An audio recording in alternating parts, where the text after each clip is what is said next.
At Manchester Museum, this guy is very much the star of the show. Not content with scaring students as they walk up and down Oxford Road every day, from the University of Manchester campus and back again, and just generally being an imposing presence at the front of the museum, is now star of our social media as well. Of course I'm the star of the show, just look at me. I am an absolute stunner, but also oddly terrifying, so if I don't steal your heart with my charm, I'll just steal it at night while you're asleep. Ha ha ha, only joking. Seriously though, I am hacking all your computers right now and obtaining your data to sell to third-party organizations on the crab web, so I know where you live. Hope you're sitting comfortably. Back to the conference.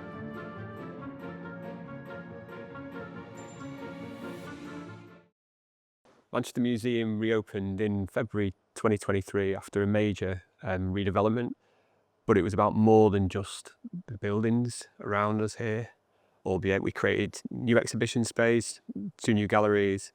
It was more so about the values. It was more so about a shift in focus, a shift in approach, which has been building over the course of 10 years. So when we think about the communications at Manchester Museum, it was really important that those values were reflected in how we spoke to people, in the content that we created. So our tone of voice is vital to everything we do at the museum. And it's important in communicating that the change in values that we've undergone here. We've been working to put communities at the heart of everything here at Manchester Museum, from co-curation in the South Asia Gallery to the kind of events we do on a regular basis with communities around Manchester. So our Manchester Museum Celebrate series includes cultural celebrations like Diwali, Vaisakhi, Africa Day, and they're all created in collaboration with those communities. It's really important to everything that we do here and to the work we do with our collections too. So our tone of voice has to be flexible enough to speak to a wide range of audiences. 35% of the people who walk through the doors here at Manchester Museum are from the global majority, and that's reflective of the people out on the streets of Manchester. It's an incredibly diverse city. And our visitors are everyone from families coming to see a Triceratops head, to academics, researchers, to kind of community groups who come in to use our top floor social justice and environmental action hub. So what we wanted to do was establish a tone of voice that captured our changing approach, that showed warmth, empathy, humility, but also gave people a sense that this isn't an institution, and it's not an institution that should feel imposing or unwelcome. We want everyone to feel like they belong in these spaces and that they can fully inhabit these spaces. And that means creating a tone of voice and style of content that's also really playful. So when people see that content, they feel that when they step over the threshold, these are spaces that they can really relax into. And that, strangely, is why the crab became an obvious choice as the human or the humanizing face of Manchester Museum. It's something that people going past the museum, they see the crab on a daily basis. They attach the crab to memories that they've had in the museum. We've actually had people come in and say they remember their first date starting outside the crab window. Like a terrifying thought that the spider crab is a big part of their formative romantic experiences, but hey ho. But it's also something that's kind of representative of the collections we hold here at the museum, and a character that's universal enough that people can kind of engage on many different levels, and it's taken on a life of its own, one that we couldn't have ever imagined when we started out on this path. So in the museum, we've got quite a large taxidermy collection, and the story is actually quite sad around it, because obviously these were creatures that were killed a long time ago and they've now been stuffed and put on display, and it's actually quite a depressing thing to think about. One of the things I wanted to do when I got here was, in the most appropriate way possible, was to sort of give these creatures a sort of new life. So I thought it'd be interesting to start giving them a voice and start making them more part of the fun content, so that especially younger children who might find them quite scary or quite depressing, see them in a more light-hearted way, and then maybe learn about the creatures From that, I started doing taxidermy raps, which were like these just daft songs that talk about our collections and talk about the animals. Extinct pigeon, ostrich eggs, BB beetles with the big long legs, beavers, badgers, big felines, platypus, goats and porcupine.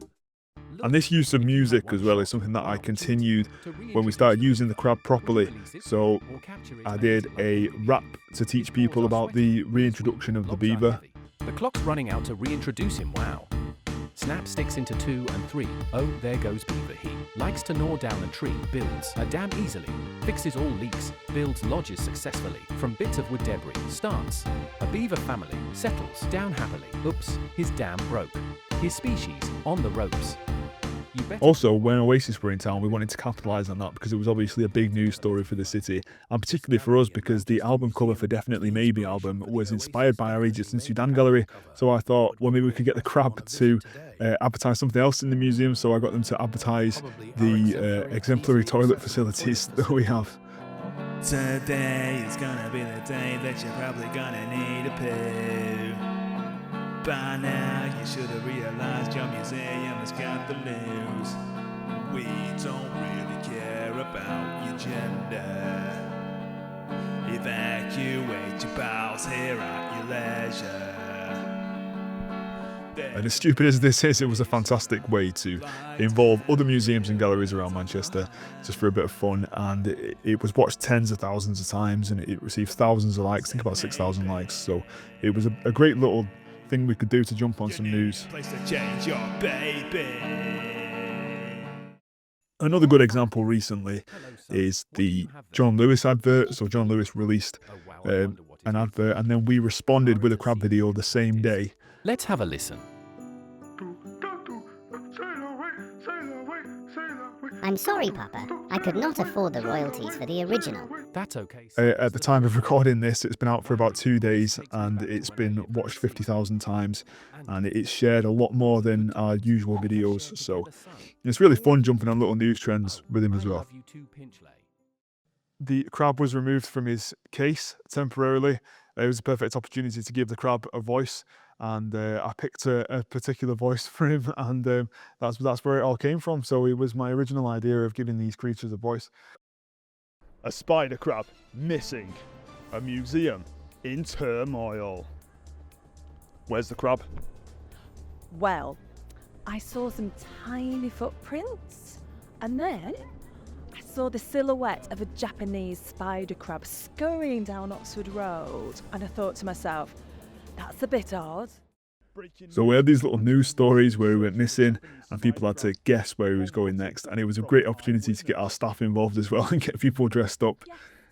And there's lots of little jokes and spoofs and references to popular culture throughout this.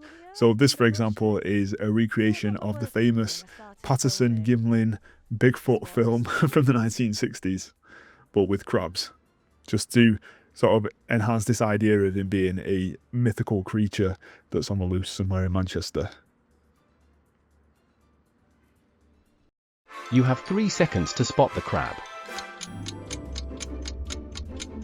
Chilling on the comfy seats at Science and Industry Museum. And then this short little film, Crabception, is where he first got his voice properly and his character and his personality. He's not there. I am the crab. I've been making these videos on my PC computer this whole time. Sorry for the AI voice, but I don't have any vocal cords. I am now in control of all Manchester Museum social media accounts. I don't think I'm allowed to do this, but I've done it now. It's too late. What are they going to do? Put me back in my display case by April 30th? They'll have to catch me first. I'm like a whippet. Am I even here, or is this Crabception? And we ended up using him quite a bit after this, and we even based him around our Christmas film. There's probably nothing even on it. I think it's just a lot of episodes have combined with me, to be honest. Why am I in all your videos this year? I look quite pretty. Hey, Mum. She doesn't love me. Fantastic choice. Funny you should choose this. Actually, I'm the author, Dr. Campbell Frey's Curator of Egypt and Sudan. Please hurry up, I haven't got all day. going to other museums, is it just a visit? Or is it permanent employment? Which was another fantastic way we could get staff involved, because everyone in the museum was behind the jokes and behind the fun at this point. So this is our Christmas film from last year.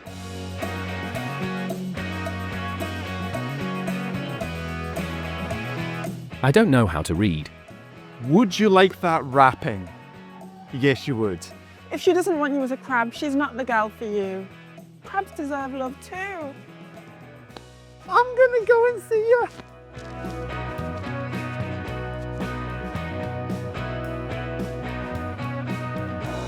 I'm in the wrong. Classic fool.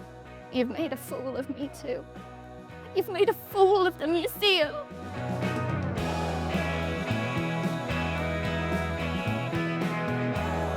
And put it, if you should so like, in a Manchester museum branded gift bag. Egyptological goodness.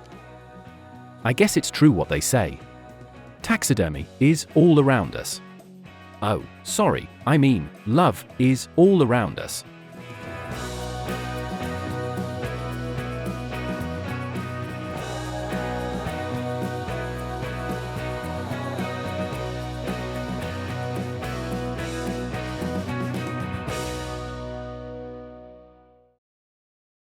Originally, I wanted to do a soap opera, a taxidermy soap opera, and we're still going to do that, but now we're doing that with terribly made Victorian dinosaur models now. So when we were nominated for Museum of the Year in 2024, we wanted to think of a campaign that could help us celebrate that with our visitors, with the people of Manchester, and to share that news in a kind of really fun and engaging way. We don't want to do the standard. We are delighted to announce posts on social media. We wanted something that kind of took us slightly away from that self-congratulatory space and allowed us to have a bit of fun with it. So serendipitously at the time, the spider crab was coming off display because he needs some work done to kind of repair his limbs.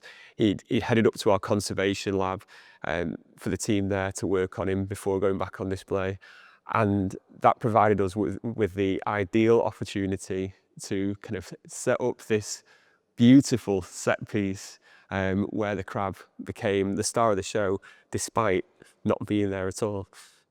The themes to support the campaign for the Museum of the Year award was, why are museums a great day out? We just started thinking about different places that you might go. So we started off with places around Manchester, and then it became worldwide. And then there was a big manhunt for him, and it was just this story that snowballed over time. And people were asking where he was and where he's gonna be next. And he didn't know where he was gonna pop up. He's been to visit other museums, so he went out to the coal mining museum. He's been to the Liverpool Museum. We've also got a crab. Do. Wow, having a fab day at World Museum Liverpool. Hold on a sec, who is that? You're beautiful. Dear Liverpool crab, my very soul is ensnared by your ethereal grace. Can a mank crab ever be allowed to love a scouse crab? Forbidden love. And we found these really nice connections with other museums and with our visitors as well. So one of the things I really wanted to do when I started here is not just build up our channels in terms of like numbers and views. I really wanted to build a community and create content that people are familiar with and that they look forward to seeing and that they come back and enjoy. And it's worked really well. And we've had people coming in and asking about the crab, and we've had children coming in and quoting the videos, which has been really fun to see. So it's been really nice to build that community, and the community is something that runs through everything we do in this museum. So it's really nice that bleeds into our online content as well. So the original campaign then concluded with the spider crab returning to his window, funnily enough, on the day that we announced our shortlisting for Museum of the Year to the wider public. So we had a grand reveal on the streets in front of the spider crab window with some lovely sparkly curtains and celebratory adornments inside the case. But the campaign didn't stop there. It had proved such a success that we felt that we had to keep it going. People had connected with the crab in ways that we didn't expect. As Tobias said, We had families coming into the museum to say they were following the story. They wanted to find out more, to kind of come in, and they were on tenterhooks really throughout it. And it developed a sense of connection with the museum in sort of beautiful ways that kind of really flourished throughout the campaign. We obviously don't go as left field with everything we do, but through campaigns like the Spider Crab campaign, we've been able to then introduce people into our other work too. And by keeping similarities in tone throughout them all, we've seen social media engagement really boom on the back of that.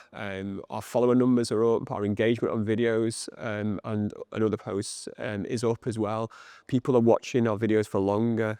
We've developed a deeper sense of emotional connection and engagement with the museum that really we couldn't have anticipated when we started on the campaign, but it's worked out so well.